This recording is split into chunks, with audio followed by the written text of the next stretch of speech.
Hey guys, it's William here, and I'm back with a new live action video. It has been forever since I've sat down with the camera in front of me and have actually recorded something like this, and I'm sorry about that. There's just been so much stuff I've been distracted by, and I thought, what better way to get me back into the groove than by doing something I've really wanted to do for a long time, but finally I've decided to grab my tripod and arts and crafts and just do. So, I know I'm a little late to this party, but some people are still doing it. I'm doing the Rip It or Ship It book tag within this bookshelf, and I don't own all of the books I've put into this, but most of these have 3 characters that I have put in this jar. The only exception is my series where I've put in 4, sorry about that. But anyway, the way the Rip It or Ship It book challenge goes is I take 2 random slips where I've written one of these characters' names, and I was holding 3. And I just basically, I read out their names, and for this, I'm going to try to find out if I can do a good name scramble, if that's what you call it, and I'm going to see if this is a couple that would work in real life. If it is not, it's a Rip It. If it is, it's a Ship It. And you know what? I'm usually not a one or the other sort of person. I generally like to have something in the middle. So what I'll probably do is, I could say I could ship them as friends, but I guess in the long terms of things it could still be a Rip It. But you know what? We'll see. All right. You can kind of see through these with the red marker and everything, and so I have to make sure that I pick one. Okay, here it is. Donovan. Ooh, one of my personal favorites of all time. Wow, yeah, Donovan is a very loved character in the Escape from Furnace series by Alexander Gordon Smith. I'd say he's pretty cynical, but also just has to be cynical because he's lived a life of just utter depression and despair and in prison for half a decade, pretty much his entire adolescence. But yet at the same time he understands, and just in his soul, that friends are important. And that he should try to just be a good person because it feels good to be one. Okay, let's see, who else? Oh, and fair enough, if this is, if I grab someone from the same series, we'll pick someone else. Pan from, okay, I'm not sure if same author would count, but Pan from Hellraisers, where is that? Okay, this is a complete coincidence, as you saw. Pan is the female protagonist in the Hellraisers, The Devil's Engine series, also by Smith. And, well, yeah, I'd say, I think this could work. Yeah, Donovan and Pan would have gotten along instantaneously, maybe even more instantaneously than Alex and Donovan, and certainly more instantaneous than Marlowe and Pan if they were cellmates in Furnace Penitentiary. So, you know what, I'm gonna just... I ship it, actually. Yeah, I would say that Pan is also pretty depressed, and in the Devil's Engine series, because Marlowe makes a wish to make Pan fall in love with him, it's a complete unrequited and arranged crush, maybe. But Pan thinks about those things, and she just thinks that maybe there's a soft spot in her after all. So I think it's kind of like the same development. So this is a very good one. Okay, Donna Pan or Panavan or Don Panvin. Don Pan, like the Pokemon. So I realized that that the sheets in the bowl, they're not very visible, like right here, so let's try it. Let's try round 2 now. Mickey from the game. Okay, that's right behind me. And sorry, this cover got bent while I was in my backpack once. Mickey is the main protagonist of the game trilogy by Eve Silver. I once met her at my local library. She's pretty awesome. And yeah, she's definitely a health activist. She only eats sweets on Saturday. It's her special day. She really has a good attitude about most stuff, and is also as stubborn as her love interest Jackson. And I will say that she doesn't like video games the most. Like, there are a lot of female characters behind here that love the things more than Mickey, but she soon, like, gets to understand it. And yeah, she's pretty nice. Let's see who she gets. And she gets Enoch from Miss Peregrine. Well, Enoch is, well, I'd say he's kind of like neither the bully nor the hero of the litter of all of the children, but well, he's the peculiar that can bring dolls and old skeletons back to life. I remember in Hollow City he tried to entertain these two children during World War II by animating some things, and I think it drew like attention to the inbreeds, and he also like took a dislike to Jacob. I don't really see this working out too much. I think that Enoch would probably find Mickey's health obsessions a little odd, and they live in complete different universes.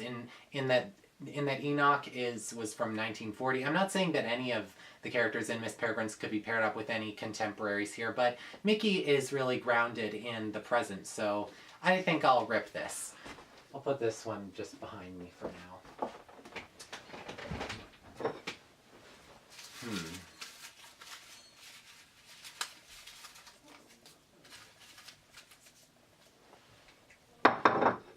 I wasn't looking, I swear.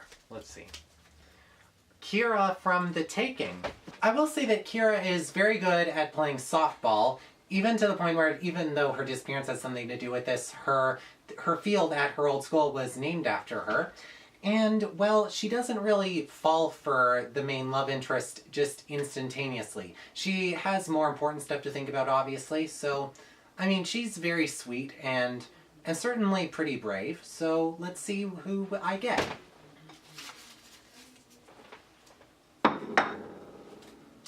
Kippy from No One Else Can Have You. Huh. Okay. Kippy is the main of the No One Else Can Have You duology by Kathleen Hale, and she has proven herself a misfit, but as a kid, when her mother died and she wanted to play pretend she was Batman, she really does have a detective spirit and is more than curious about the world around her. She feels she really needs to be front and center, and because she can't quite believe anything that everyone else says. Yeah, I think I'm shipping this. Kira and Kippy, let me think. I mean, Kippy is definitely more misunderstood than Kira. I'd say that Kippy would probably have a crush on Kira if they ended up meeting after Kira won a game, or if Kira was met by Kippy while on the run, because Kippy would probably be able to find her. Yeah, I'm shipping this. And before we forget, let's do the nicknames. Okay, Enoch and Mickey. Iki and Menoch. I mean, the second one's a lot better. Well, actually, tons better. Okay, and Kippy and Kira. Okay, let me think. Actually, it's pretty similar. Kippy and Kira. I guess, and maybe, come to think of it, maybe I'll ignore the just friends thing that I put in earlier. I don't know, but you know what? We'll see in these next ones. Okay, here we go.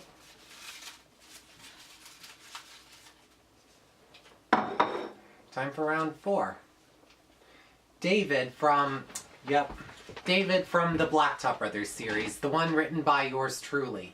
Now, let's see, David is kind of like a mixture of Donovan and Kippy. You see, David has been in the shadow of his brothers that are all a lot bigger and tougher than her, and they've been his family for as long as he can remember. And also, he used to be as evil and delinquent as them. He's not anymore, but in this book he's trying to hide it, and he's conflicted about hiding it. And he is a very sweet little boy. Well, actually, I say little boy because he's 13 and all the other characters are a lot older than him. But he really is just nice, and but also often thinks quite a bit. Okay, let's see. Lily or Kelsey from. Okay, fun thing about Colleen Houck. Her book Tiger's Curse and her book Reawaken, which are both the start of different series. They have 3 characters so similar to one another that I just put either one of them. Now I put Tiger's Curse in storage, so I guess I don't. Okay, well, I guess we can go with Lily in this case. I don't know. She got a lot of inheritance money. Her parents aren't gone, but she's a big rich girl, and she's able to bring back this old Egyptian pharaoh named Amon, not Amon, Amon. And she and Amon go on this quest to resurrect Amon's brothers. Oh, but it does have a great nickname, Livid. Like, that's a real word, isn't it? And, Daily, like, that's a good one, too. So, let's see, I mean, one thing that they definitely have in common is Lily loves to eat food, Kelsey loves to eat food. Colleen Howcome has characters that are able to feast and enjoy feasting for as long as they can. And David is able to supply my main character, Paige, with all of these sweets and all these delicious meals in the book for his kindness. What I'm just thinking is, David is a very tense character, and he's had to live with a lot of troubles, and Lily hasn't. So I guess I don't really ship them as a couple. I don't. Yeah, I'm definitely doing another video of this soon. I'm definitely doing a part 2. Severo from Red Rising. Severo is certainly the most memorable character in the Red Rising trilogy, I'd say. He's very short like a goblin, but always swears and is always like tough-mouthed, and I've heard that he even has a bad BO, but he's definitely not a weakling, and he is more than ready to take extraordinary measures when something is really not right. There's a moment in Morning Star where Severo almost dies, and also a moment where Darrow and Severo are fighting like literally to the death because of a disagreement. Those were the best moments of that book.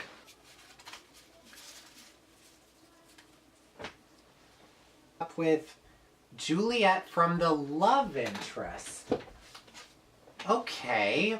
Juliet is, well, obviously, well, actually not very obviously, but she is this competition for these two boys, Caden and Dylan. She is very, very smart and has very famous parents.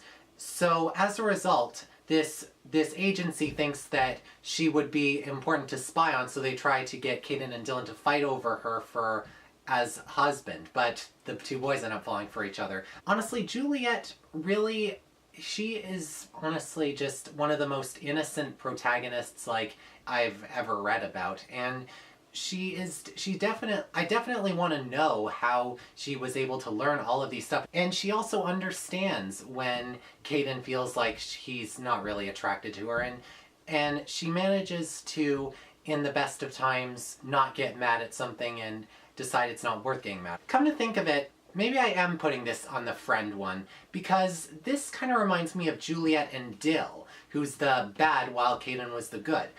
Because Juliet didn't really fall for Dill. She was in the role of owning a motorbike, of being a delinquent, of being the cool kid, the ferocious one that's able to save everyone. And Severo is a lot like that. But Juliet rejected Dill in the love interest. And yet, for some reason, I still think that Juliet and Severo would be a pretty good pairing. Huh. And for Juvro and Sevliet, I would say it's a friend one. Darrow from Red Rising. Okay, well, for starters, at first, Darrow is just a red, just trying to get by on the little money he has in this coal mine, and this coal mine that is filled with poisonous vipers. It's been a few years since I read Red Rising. Also, he was reluctant to break a rule, but while his wife Io was open to doing it, she was willing to kill herself for a better future. When he is chosen to go undercover as a Gold, the Golds give him a pseudonym, but he says, no, I'm going with Darrow. And I'm going with Libby from No One Else Can Have You. Okay. What? She's basically Kippy's sidekick, and she is the big gossip girl of Friendship, Wisconsin, and she always lives in Gah, like God, but G-A-H, that's how she pronounces it. And, well, I would say that she is a little open to making out with her boyfriend Colt Whitcomb.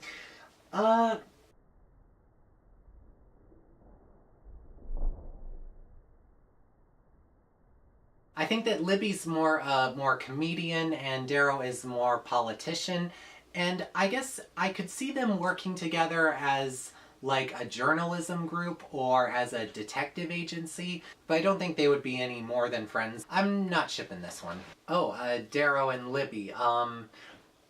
Dabby and Liro. Let's do 3 more. Right, Ren from Reboot. Reboot is by Amy Tintera, and Ren is this girl who died and then was rebooted 178 minutes later, and that's way above average for these reboots. And she got a lot of her humanity taken away more in comparison to, of course, other reboots. And then when she meets Callum, a reboot that only died for 22 minutes, she really grows to really like him and care for him. So I really liked Ren's development. Okay, Luke from the Shopaholic books. Okay, Ren and Luke. Luke Brandon is the boyfriend and husband of the protagonist of the Shopaholic series. In this book, he's not, but either way, throughout the entire series, he's a really big, high-class businessman, and if you ask me, it would be work to him to avoid working. So let me think. I would say that Ren and Luke are both always staying on the job. They first of all put their main priorities first before their emotions. I would say that, but that's at the beginning. I would say that Ren completely changes by the end, and if so, I don't think I would ship it. But you know what? I think that out of all the characters that these two series could have collided with, I'd say Ren and Luke make the most sense. So yeah, I'll ship them. And come to think of it, and Lu Ren and Lu Ren, not very good nicknames. All right.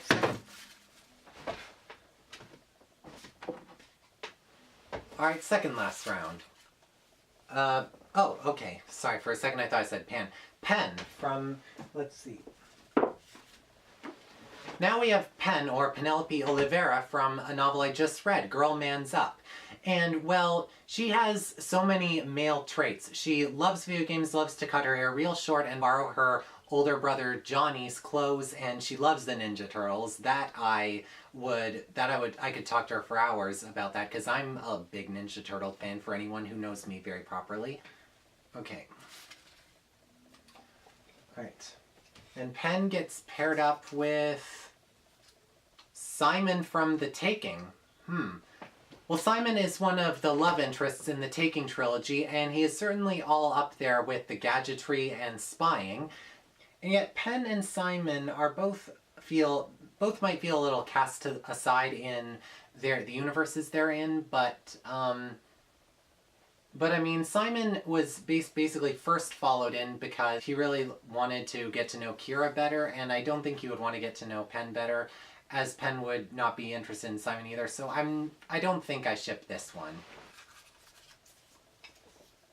Oh, we have Leah from the Simon versus the Homo sapiens agenda and Leah on the Offbeat. Or, I don't know if you would say Leah or Leia, actually. I really wish that I read Leah on the Offbeat already. It would give me a lot more. But she's in a rock band, and she had a crush on Simon for the longest time, and still has Simon as her best friend. And let's see.